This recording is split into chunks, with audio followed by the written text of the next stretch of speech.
ये फार्मूला सन फंक्शन से formula inflation शुरू करेंगे। सही, तो सबसे पहले जो हमारे साथ फंक्शन या फार्मूला है वो कौन सा है?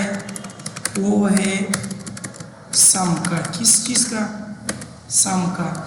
लेट सपोज मेरे पास यहाँ पर ये वैल्यूज है, इसको मैं सम करना चाहूँ तो मैं क्या करूँगा? इधर आकर is equal to SUM sum function use करूँगा। तो इसको सेलेक्ट करके ब्रैकेट क्लोज करो, एंटर करो, तो ये क्या हो जाएगी? सम हो जाएगी। सही है। अगर इस तरह नहीं कर सकती हो तो इस तरह कर दे, Alt is equal to enter कर दे, तो क्या हो जाएगा? सम हो जाएगा। समझ आ रही है? इसी सम की समझ आ गई। इसी तरह हमारे साथ एवरेज है, मतलब अगर मैं एवरेज निकालना चाहूँ तो एवरेज के लिए मैं एवरेज लिखूंगा क्या? इज इक्वल टू इसकी एवरेज वैल्यू क्या है? क्या? एवरेज।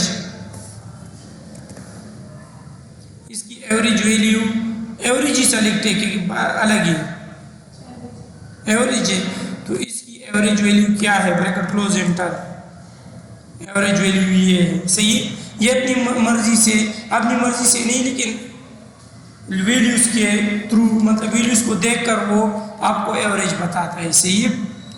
मैक्सिमम वैल्यू, तो मैक्सिमम फंक्शन है, मैक्सिमम हम मैक्सिमम वैल्यूज इसमें निकाल सकेंगे। लेट्स सपोज अगर कोई आपसे कहे कि इसमें से मैक्सिमम वैल्यू कौन सी है, तो आप कहोगे 6000। तो इधर आकर हम अगर डेटा ज़्यादा हुआ तो फिर क्या करोगे? फिर तो मुश्किल है। तो इधर मैं आता हूँ, इधर लिख देता हूँ MAX मैक्सिमम, और इसको ब्रैकेट स्टार्ट, इसको सेलेक्ट कर देंगे और ब्रैकेट क्लोज एंटर। तो मैक्सिमम कौन सी वैल्यू है? 6000। इसी तरह हमारे साथ मिनिमम है। मैं इधर आकर कहता हूँ कि मेरे लिए क्या कर दे? मिनिमम वैल्यू बता दे कि इसमें मिनिमम वैल्यू कौन सी है। इक्वल टू MIN मिन और ब्रैकेट स्टार्ट, इसको सेलेक्ट करके और ब्रैकेट क्लोज करके एंटर कर दो। तो मिनिमम कौन सी है? 4000 है ना? समझ आ रही है? इसी तरह हमारे साथ है काउंट। लेट्स सपोज अगर आपने कुछ काउंट करना है तो आप उसको काउंट कर सकते हो। किस फंक्शन के थ्रू? काउंट के थ्रू। अगर आपसे कोई कहे कि ये कितनी वैल्यू से, तो इधर आकर आप जल्दी से काउंट कर सकते हो। काउंट, इसको सेलेक्ट करके ब्रैकेट क्लोज कर दे, एंटर कर दे, तो कितनी वैल्यू से? 1 2 3 4 5। लेट्स सपोज इधर मैंने A लिखा, तो ये तो काउंट नहीं हो रहा है ना? क्यों? क्योंकि ये काउंट सिर्फ वैल्यू काउंट करेगा। इसी तरह काउंट A मतलब सब कुछ काउंट करे, काउंट ऑल कर दे, मतलब अगर चाहे वो टेक्स्ट हो और या वैल्यू हो, दोनों को काउंट कर दे। इधर आकर काउंट A कर दूंगा, क्या? Is equal to count A mean all, count all. इसको ब्रैकेट स्टार्ट, इसको सेलेक्ट करके ब्रैकेट क्लोज एंटर। काउंट में क्या था? ये वाला काउंट नहीं हो रहा था, लेकिन काउंट A में क्या होता है? अगर कैरेक्टर हो या वैल्यू सब काउंट होंगे। समझ आ रही है? इसकी समझ आ गई। इसी तरह काउंट ब्लैंक, अगर आपके कॉलम्स में कुछ ब्लैंक्स मौजूद है, कुछ आपने वैल्यूज नहीं दी हुई किसी कॉलम में, तो आप उसी ब्लैंक्स को भी काउंट कर सकते हो। सही है। तो इधर आकर आप कह दोगे इसको कि count blank is equal to count blank. इसको सेलेक्ट करके, तो इसमें कितने ब्लैंक्स है? 1 है ना?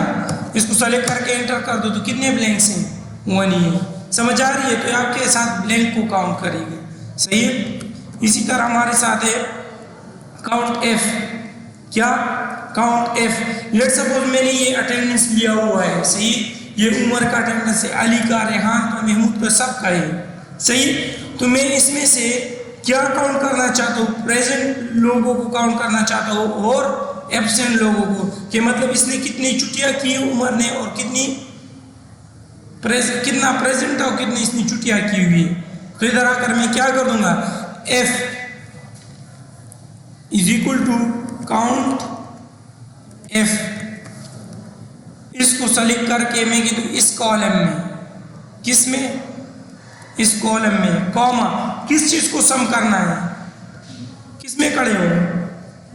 प्रेजेंट, तो प्रेजेंट पर क्लिक कर दो, P पर, और ब्रैकेट क्लोज, कॉमा डालोगी, इसे ये ब्रैकेट क्लोज एंटर। तो कितने प्रेजेंटेशन है? 25 और कितने एब्सेंट है 1 2 3 4 5। इसी तरह आप एब्सेंट्स को भी मालूम कर सकते हो। इज इक्वल टू काउंट, इसको सेलेक्ट करके कॉमा ए पर क्लिक कर दो तो क्या काउंट हो जाएगी एब्सेंटिज्म। समझ हमारे साथ कॉन्केटिनेट है, सही है। लेट्स सपोज मैंने दो नाम लिखे हुए, मैं इनको इकट्ठा लिखना चाहता हूं तो क्या करूंगा इज इक्वल टू, इसको कॉन्केटिनेट टेक्स्ट वाला है, सही है राइट। क्या कर दो ब्रैकेट स्टार्ट कर दो, आप ये वाला टेक्स्ट कॉमा ये दूसरा टेक्स्ट ब्रैकेट क्लोज कर दो तो ये दोनों को इकट्ठे कर देगा इधर उमर खान।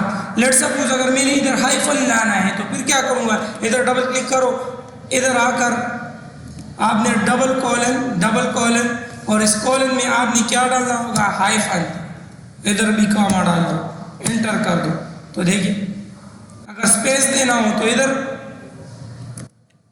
इधर स्पेस दो, इस पर ड्रैग कर दो तो सब पे अप्लाई हो जाए। समझ आ रही है। इसी तरह हमारे साथ एक क्लीन, लेट सपोज मैंने ए टू जेड यही चीज लानी है तो इधर आकर इज इक्वल टू, मुझसे क्या मांगा जा रहा है देखिए इज इक्वल टू क्लीन में क्या चाह रहा है टेक्स्ट, तो मैं ये टेक्स्ट सेलेक्ट कर देता हूँ ब्रैकेट क्लोज एंटर, तो जो यहाँ पर होगा वही यहाँ पर भी आ जाए, सही है। समझ आ गई इधर तक कोई मसला। इसी तरह अपर लोअर है तो देखिए अगर मैंने यहाँ पर नेम लिखा हुआ है मुझे लोअर में चाहिए तो इधर आकर लोअर ब्रैकेट स्टार्ट, इस टेक्स्ट को लोअर में कर दे, एंटर कर दे तो सारी टेक्स्ट क्या हुई लोअर, इसको ड्रैग कर दो, सही है। अगर आपको प्रॉपर में चाहिए, प्रॉपर में ये होगी कि पहली लेटर कैपिटल होगी और स्मॉल होगी, इज इक्वल टू प्रॉपर, क्या प्रॉपर, इस टेक्स्ट को प्रॉपर में लाओ, एंटर कर दो और इसको फिर क्या करो ड्रैग कर दो, सही है।